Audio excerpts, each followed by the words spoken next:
Bismillahirrahmanirrahim. Assalamualaikum warahmatullahi wabarakatuh.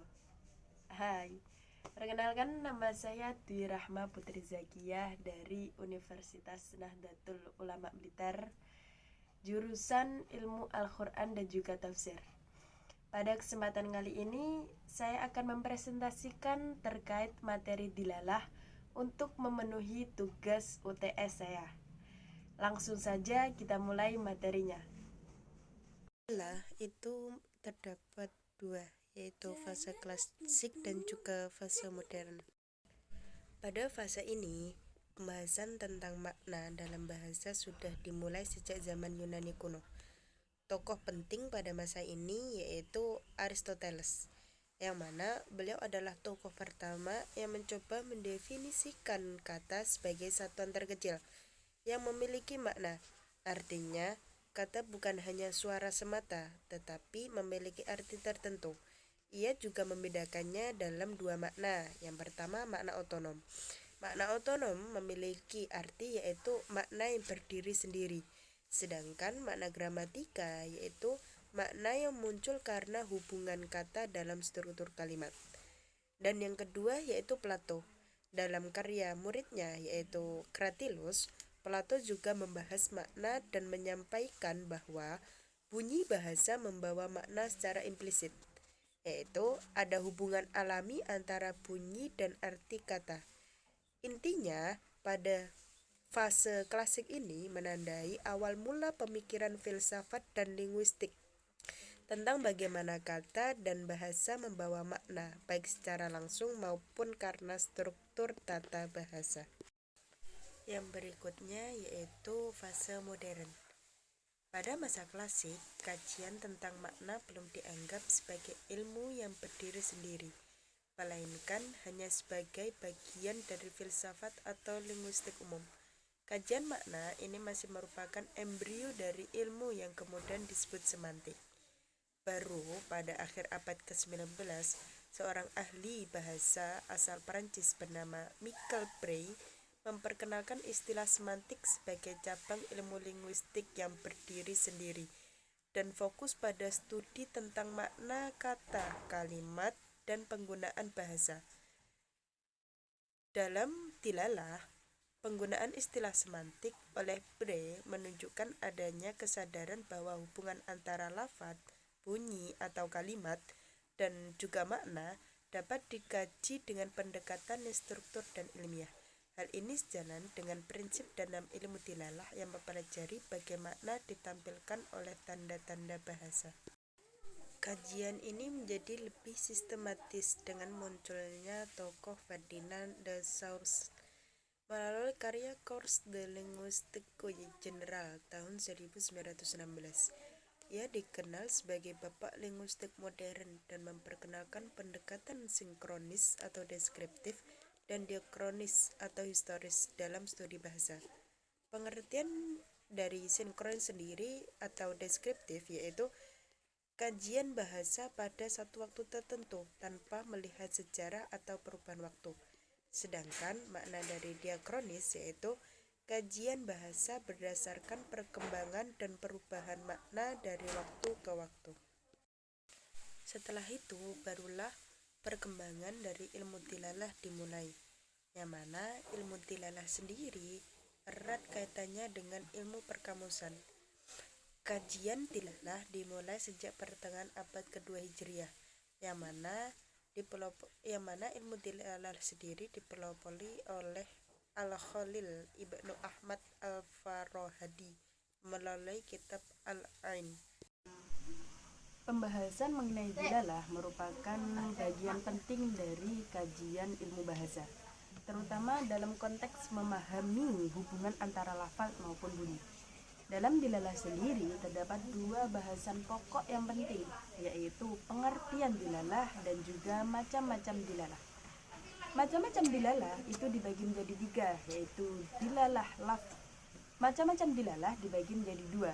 Yang pertama dilalah lafziyah dan juga ghairu lafziyah, yang mana dari macam-macam dilalah tersebut itu dibagi kembali menjadi tiga, yaitu yang dilalah lafziyah itu ada dilalah qat'iyah, tabi'iyah, dan juga akliyah. Sedangkan dilalah ghairu lafziyah itu juga dibagi lagi menjadi 3, yaitu dilalah ghairu lafziyah wad'iyah, dilalah lafziyah ghairu akliyah, dan juga dilalah lafziyah ghairu tabi'iyah. Jadi pada pembahasan lanjutan ini kita akan membahas terkait dilalah, pengertiannya dan juga macam-macam dari dilalah. Yang pertama yaitu pengertian dari dilalah sendiri. Dilalah berasal dari kata dala yadulu dilalatan. Sedangkan menurut mantek, dilalah adalah proses pemahaman sesuatu dari sesuatu yang lain. Sesuatu yang pertama disebut maudul atau yang ditunjuk. Sedangkan yang kedua disebut dal atau yang menunjuk. Contoh, ketika nih saya sedang jalan-jalan terus melihat sebuah masjid, yang mana di depan masjid tersebut terdapat banyak sekali sandal. Tanpa saya perlu masuk ke dalam masjid tersebut, dapat disimpulkan bahwasanya banyak jamaah yang berada dalam masjid tersebut. Karena apa?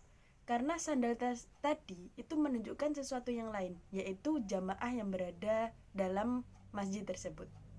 Lalu bagaimana kalau ada yang membantah kalau itu merupakan sandal jualan? Ya nggak mungkin, karena masa iya orang jualan di depan masjid sandalnya tidak ditata rapi, dan selain itu sandal bekas pula. Jadi ya nggak mungkin bahwasanya itu merupakan dagangannya orang. Berikut ini merupakan pembagian dari dilalah, bisa dilihat dan akan dijelaskan di belakang.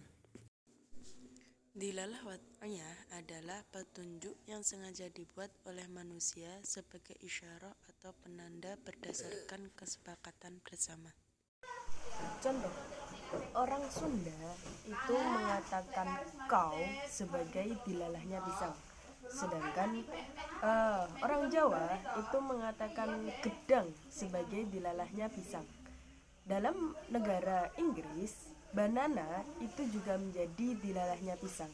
Jadi, satu lafaz pisang itu bisa diartikan atau disajikan dalam berbagai lafaz tergantung makna atau lafaz yang disepakati berbagai daerah. Dilalah lafziyah tabi'iyah adalah petunjuk yang berbentuk alami. Jadi, tanpa pemikiran logis pun kita bisa menebak apa yang sedang terjadi. Contohnya adalah ketika kita melihat seseorang yang tertawa. Ketika kita melihat seseorang yang tertawa, itu merupakan contoh dari dilalah tabi'iyah.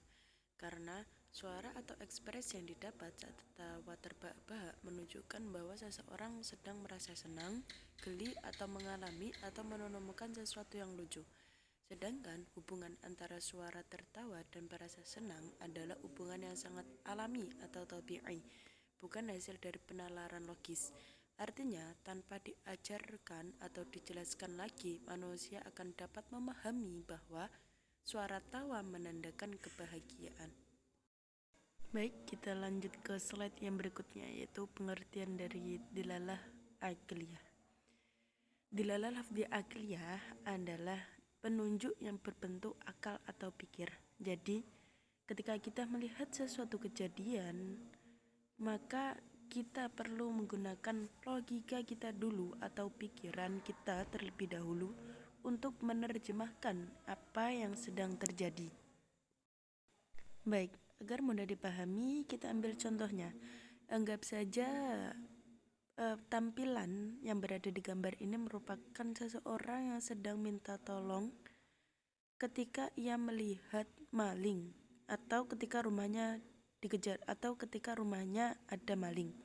Lah, ketika kita mendengar suara tersebut perlu proses penalaran karena suara teriakan kata maling tadi, maling gitu, tidak secara alami menunjukkan adanya pencurian dan tidak berdasarkan kesepakatan bahasa semata.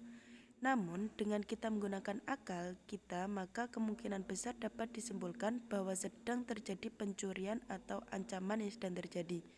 Karena ya bisa saja dia itu sedang bermain-main dengan temannya, setelah itu teriak maling-maling. Jadi belum tentu terjadi maling. Tapi memang kemungkinan besarnya ketika seseorang itu teriak maling, maka yaitu yang sedang terjadi. Baik, kita lanjut ke slide yang berikutnya, yaitu dilalah ghairul lafdiyah. Pengertian dari dilalah ghairul lafdiyah yaitu petunjuk makna yang tidak berasal dari ucapan atau kata-kata. Jadi, petunjuk ini merupakan tanda-tanda isyarah nonverbal lainnya. Seperti yang saya jelaskan tadi di awal bahwasanya dilalah ghairul lafdiyah itu dibagi menjadi 3, yang mana pengertiannya akan dibahas di belakang. Yang pertama yaitu dilalah lafdiyah ghairu wad'iyah adalah petunjuk bukan kata atau suara yang sengaja dibuat oleh manusia untuk suatu isyarat atau tanpa berdasarkan kesepakatan. Maksudnya yang menentukan bukanlah akal dan bukan pula tabiat manusia, tetapi memang sengaja dibuat oleh sekelompok manusia. Contoh dari dilalah ghairu lafdiyah yang wad'iyah yaitu adalah kepulan asap seperti gambar di layar sekarang ini. Jadi secara tidak langsung adanya kepulan asap itu menunjukkan adanya api atau kebakaran, karena manusia telah terbiasa memahami hubungan antara asap sebagai tanda dari sebuah kebakaran. Sebuah kepulan asap yang besar itu sebagai tanda dari sebuah kebakaran. Jadi kesimpulannya adalah adanya asap itu merupakan tanda nonverbal yang mana kebiasaan umum manusia dianggap menunjukkannya adanya api. Oke, next. Jadi yang kedua adalah dilalah ghairu lafdiyah tabi'iyah, yang mana artinya adalah petunjuk berwujud kata atau suara yang sifatnya alami atau spontan tanpa berpikir dahulu. Jadi ketika seseorang melakukan sesuatu hal yang spontan, jadi melakukannya itu tanpa berpikir dahulu, itu dinamakan dilalah ghairu lafdiyah tabi'iyah. Contohnya yaitu ketika kita melihat seseorang sedang menutup hidung, yang mana tutupan hidung tersebut menjadi petunjuk bagi penghindaran dari bau yang tidak sedap. Jadi seseorang yang melakukan tutup hidung itu refleks menutupnya ketika ia tidak menyukai bau yang tidak ia suka atau bau yang tidak enak atau busuk. Dan pembagian dilalah yang terakhir dari dilalah ghairu lafdiyah yaitu dilalah ghairu lafdiyah aqliyah, yang mana yaitu merupakan sebuah petunjuk yang bukan berupa kata-kata. Jadi petunjuk itu bukan berupa kata-kata atau suara yang berbentuk pemahaman melalui akal pikiran. Contohnya nih seperti gambar di atas, yang mana gambar tersebut merupakan bekas tapak kaki di sebuah pasir yang basah. Dari bekas adanya tapak kaki di tanah, ia itu tidak berbicara atau mengeluarkan suara apapun atau ghairu lafdiyah, tetapi melalui penggunaan akal atau aqliyah kita memahami bahwa ada sesuatu yang telah lewat atau berjalan di tempat itu. Jadi bekas tapak kakinya itu tidak berbicara atau tidak mengeluarkan suara. Cukup tandanya saja maka kita akan dapat mengerti. Baik, jadi tadi ada yang lupa sempat saya sampaikan, yaitu seperti yang berada di gambar di atas, bahwasanya dilalah lafdiyah wad'iyah itu masih dibagi lagi menjadi 3, yaitu mutobagiyah, tadammuniyah, dan juga al-intizamiyah. Yang mana pengertian dari mutobagiyah adalah lafadz yang menunjukkan makna secara sempurna tanpa ada makna lain yang ditunjukkan secara sebagian. Contoh, mobil. Ketika kita mengatakan mobil, berarti itu bukan hanya sebagai setirnya saja atau joknya saja atau rodanya saja, tetapi ya secara keseluruhan itu merupakan mobil. Jadi semua bagian yang ada dalam mobil tersebut. Yang kedua adalah tadammuniyah, yaitu lafadz yang menunjukkan makna secara sebagian tetapi ada makna lain yang ikut ditunjukkan. Contoh, kata tangan menunjukkan makna bagian tubuh manusia tetapi juga menunjukkan makna kemampuan atau kekuatan. Dan yang terakhir yaitu iltizamiyah, yaitu lafadz yang menunjukkan makna yang tidak langsung terikat dengan makna utama lafadz tersebut, tetapi ada hubungan yang kuat di antara keduanya. Contoh, kata buku menunjukkan makna benda, tetapi juga menunjukkan makna pengetahuan atau keterangan, karena buku itu biasanya berisi informasi atau pengetahuan-pengetahuan. Akhirnya selesai juga materi yang dapat saya sampaikan terkait dilalah, baik sejarahnya mulai dari sejarah klasik hingga modern, dan juga pengertian dari dilalah dan juga macam-macam dari dilalah yang tadi sangat banyak sekali ya. Silahkan kalau kalian belum paham silahkan bertanya, kalau ada yang ganjil juga silahkan ditanyakan, karena saya hanya manusia biasa dan hal biasa ketika saya melakukan kesalahan. Bila ada kurang lebihnya terhadap apa yang telah saya sampaikan, saya mohon maaf yang sebesar-besarnya. Cukup sekian dari saya. Wassalamualaikum warahmatullahi wabarakatuh. Dan yang terakhir, lupa saya sampaikan, untuk mencukupi waktu 20 menit, maka saya akan sediakan lagu buat teman-teman semuanya, agar teman-teman sekalian bisa merefreshkan otak kalian, agar tidak pusing-pusing amat setelah mendengar materi yang ada. Setelah kan didengarkan lagunya, dinikmati sambil dicerna materi tadi, sambil diingat-ingat, sambil dimutolaah lagi agar nyantol di kepala, agar selalu teringat di kepala. Oke? Terima kasih.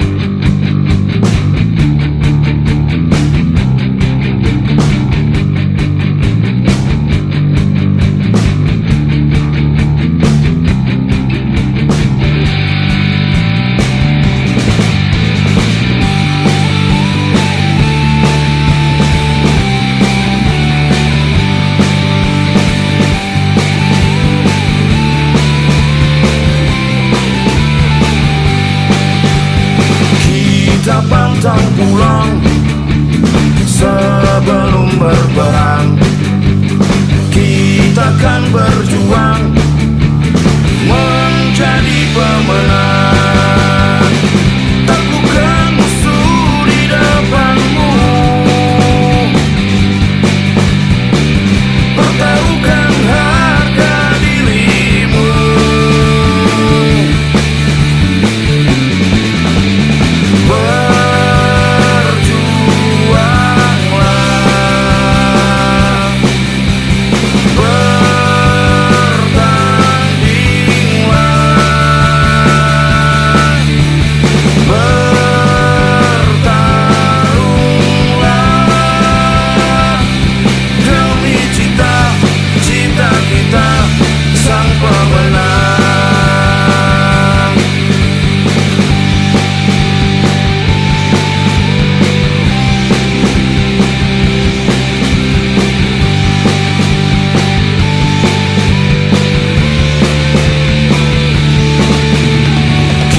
Kita pantang pulang sebelum berperang.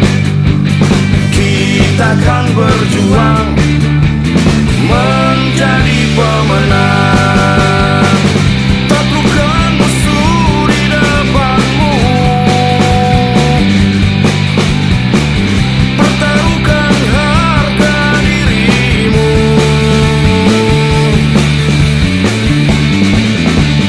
Bertandinglah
buta, mimpi-mimpi kita kan tercapai pasti.